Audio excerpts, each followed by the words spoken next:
One thing that keeps me puzzled, despite having studied finance and economics at the world's best universities, the following question remains unanswered.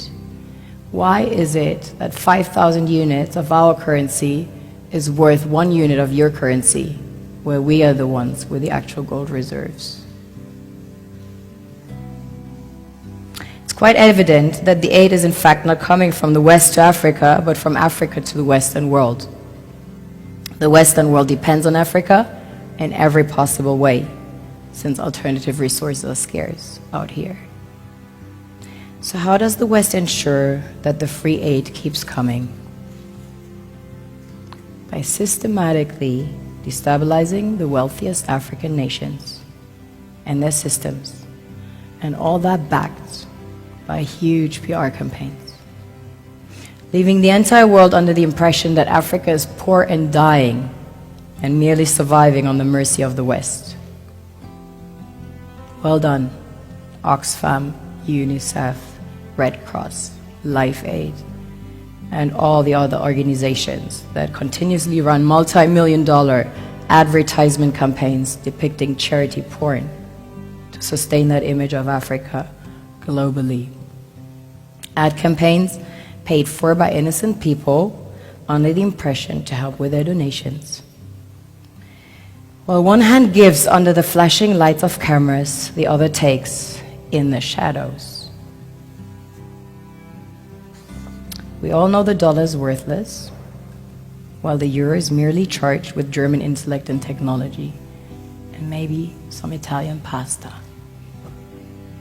How can one expect donations from nations that have so little? It's super sweet of you to come with your colored paper in exchange for our gold and diamonds. But instead, you should come empty-handed, filled with integrity and honor.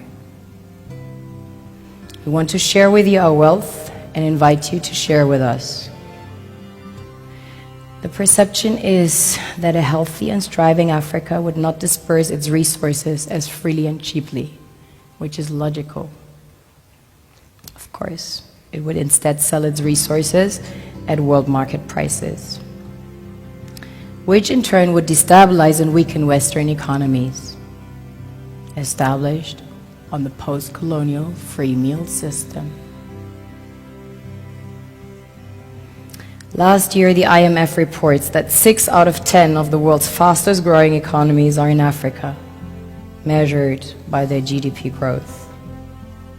The French Treasury, for example, is receiving about $500 billion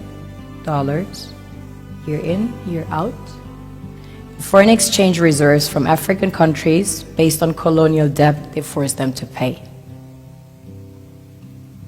Former French President Jacques Chirac stated in an interview recently that we have to be honest and acknowledge that a big part of the money in our banks comes precisely from the exploitation of the African continent. In 2008, he stated that without Africa, France will slide down in the rank of a third world power. This is what happens in the human world, the world we have created. Have you ever wondered how things work in nature? One would assume that in evolution the fittest survives. However, in nature, any species that is overhunting, overexploiting the resources they depend on as nourishment, natural selection would sooner or later take the predator out, because it offsets the balance.